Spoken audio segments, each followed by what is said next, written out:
அருமையான கர்த்தருடைய பிள்ளைகளே, ஆண்டவர் இயேசுவின் இனிய நாமத்தினாலே வாழ்த்துக்களை தெரிவிக்கிறோம். இந்த அருமையான நாள் உங்களுக்கு மிகுந்த ஆசீர்வாதமாய் இருப்பதாக. இந்த காலை நேரத்திலே ஒரு அருமையான வேத பகுதியை நான் வாசிக்கிறேன். மத்தேயு எழுதின சுவிசேஷம் 6ஆம் அதிகாரம் 8வது வசனம். உங்கள் பிதாவை நோக்கி நீங்கள் வேண்டிக் கொள்கிறதற்கு முன்னமே உங்களுக்கு இன்னது தேவை என்று அவர் அறிந்திருக்கிறார். இந்த காலை நேரத்திலே நிறைய எதிர்பார்ப்போடு தேவையோடு நீங்கள் இந்த நாளை ஆரம்பிக்கலாம். இன்றைக்கு உங்களுக்கு இன்னது தேவை என்பதை ஆண்டவர் அறிந்திருக்கிறார். உங்களுடைய ஜெபத்திற்கு முன்பாக அநேகர் சொல்லுவாங்க, பிரதர், ஒவ்வொரு நாளும் காலையில் எந்திரிக்கும் போதே எங்கள் உள்ளத்தில் ஒரு பாரம், வேதனை. இன்றைக்கி நம்ம என்ன செய்ய போகிறோம்? இந்த தேவை எப்படி பூர்த்தியாக போகிறது? இந்த காரியங்களெல்லாம் நம்ம எப்படி சரி செய்வது? நிறைய காரியங்கள் எங்களை சுற்றிலும் வட்டமடித்து கொண்டே இருக்கிறது. இதை யோசிக்கும் போது எங்கள் மனதில் ஒரு பெரிய பாரம், பிரதர், ரொம்ப கவலையாக இருக்குது, எங்களுக்காக ஜெபிங்க பிரதர், கர்த்தர் எங்களுக்கு அற்புதம் செய்ய வேண்டும், இப்படி சிலர் சொல்லுகிறது உண்டு. ஒருவேளை இந்த காலை நேரத்திலே உங்கள் உள்ளத்திலும் அநேக போராட்டங்களோடு கூட இந்த நாள் உங்களுக்கு ஆரம்பிக்கலாம். நான் விசுவாசத்தோடு சொல்கிறேன், இன்றைக்கு உங்களுக்கு இன்னது தேவை என்பதை ஆண்டவர் அறிந்து அற்புதம் செய்கிறவர். சிலர் சொல்லுவாங்க, பிரதர், எங்கள் வாழ்க்கை வனாந்திரத்தில் இருக்கிறது போல் இருக்குது, எந்த பக்கம் பார்த்தாலும் தண்ணி இல்லை, ஒருங்க இடம் இல்லை, யாரும் இல்லை, அப்படிப்பட்ட ஒரு சூழ்நிலையில் தான் எங்கள் மனநிலை இருக்கிறது அப்படின்னு சொல்லுவாங்க. ஆண்டவர் வனாந்திரத்திலேயே மிகப்பெரிய அற்புதத்தை செய்தார். ஆதியாகமம் 21ஆம் அதிகாரத்தில் ஆகார் குழந்தையை வனாந்திரத்தில் விட்டு சற்று அப்புறம் போய் தண்ணீர் இல்லாததினால் அழுகிற போது கர்த்தருடைய தூதனே இறங்கி வந்து அவளோடு பேசி அற்புதம் செய்ததை நாம் வாசிக்கிறோம். 1 ராஜாக்கள் 19ஆம் அதிகாரத்திலே வனாந்திரத்திலே நடந்து போய் எலியா ஒரு சூறைச்செடியின் கீழ் படுத்து கொண்டிருந்த போது தேவ தூதன் தட்டி எழுப்பி அவனுக்கு ஆகாரம் கொடுத்ததை நாம் வேதத்திலே வாசிக்கிறோம்.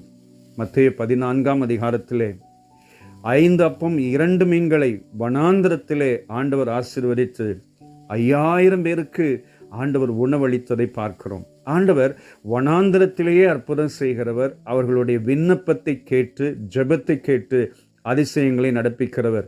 உங்களுடைய ஜெபத்தை கேட்க மாட்டாரா? நிச்சயம். நீங்கள் ஜெபிக்கிறதுக்கு முன்பாகவே, இந்த நாளில் நீங்கள் முழங்கால் படிகிறதற்கு முன்பதாகவே ஆண்டவர் உங்களுடைய தேவைகளை அறிந்து அற்புதம் செய்ய போகிறார். சகோதரா, சகோதரி, உங்கள் வாழ்க்கையை கர்த்தருடைய சமூகத்திலே அர்ப்பணிக்க ஆரம்பியுங்கள். முழு மனதோடு தேட ஆரம்பியுங்கள். கர்த்தரை தேடுகிறவர்களுக்கு ஒரு நன்மையும் குறைவுபடாது. சிங்கக்குட்டிகள் கூட தாழ்ச்சி அடைந்து பட்டினியாக இருக்கலாம், ஆனால் கர்த்தருடைய பிள்ளைகளுக்கு ஒரு நன்மையும் குறைவுபடாது. ஒரு காலமும் ஆண்டவர் கைவிட மாட்டார். அவர் சொன்னார், என் ஜனங்கள் ஒருபோதும் வெட்கப்பட்டு போவதில்லை என்று சொல்லியிருக்கிறார். உங்களை வெட்கப்படுத்த விட மாட்டார், அவர் கைவிடவும் மாட்டார். தைரியமாயிருங்கள். நீங்கள் தேவனோடு நெருங்க நெருங்க கர்த்தர் உங்களுக்கு இயற்கைக்கு அப்பாற்பட்ட அற்புதங்களை செய்ய ஆரம்பிப்பார். உங்களுக்கு இன்னது தேவை என்பதை ஆண்டவருக்கு நன்கு தெரியும். ஏற்ற காலங்களிலே ஆண்டவர் அற்புதமான விதத்தில் உங்கள் தேவைகளை சந்திப்பார். அவருடைய வேலை வந்தபோது தண்ணீர் கூட திராட்சரசமாய் மாறிற்று. அதே போல உங்கள் வாழ்க்கையிலும் ஒரு அற்புதம் நடக்கப் போகிறது. இந்த நாள் உங்களுக்கு ஒரு ஆசீர்வாதமாய் மாறப்போகிறது.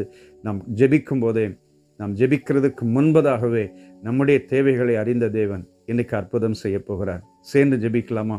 அன்பு தகப்பனே, என்னோடு இணைந்து ஜெபிக்கிற ஒவ்வொருவருடைய வாழ்க்கையிலும் அவர்கள் வேண்டிக் கொள்கிறதற்கு முன்னமே இன்னது தேவை என்று அறிந்த ஆண்டவர் இன்றைக்கு உம்முடைய பிள்ளைகளின் வாழ்க்கையிலே இயற்கைக்கு அப்பாற்பட்ட அற்புதம் செய்து உம்முடைய பிள்ளைகளை சந்தோஷப்படுத்துவீராக.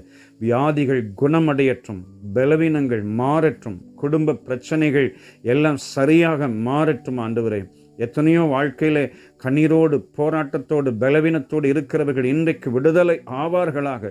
பிசாசின் கிரியைகள் அழிக்கப்படுவதாக. தேவனுடைய சமாதானம் உம்முடைய பிள்ளைகளின் உள்ளத்தை நிரப்புவதாக. என்னென்ன தேவையோடு கூட உம்முடைய சன்னிதானத்தை நோக்கி பார்க்கிறார்களோ அவைகளெல்லாம் அவர்களுடைய வாழ்க்கையில ஒன்றன் பின் ஒன்றாக பூர்த்தி செய்யும்படி கெஞ்சுகிற ராஜா, நீர் அப்படி செய்ய போகிறதற்காய் ஸ்தோத்திரம் பண்ணுகிறோம்.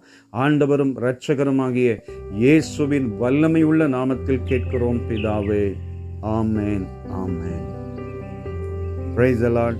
God bless you. Amen.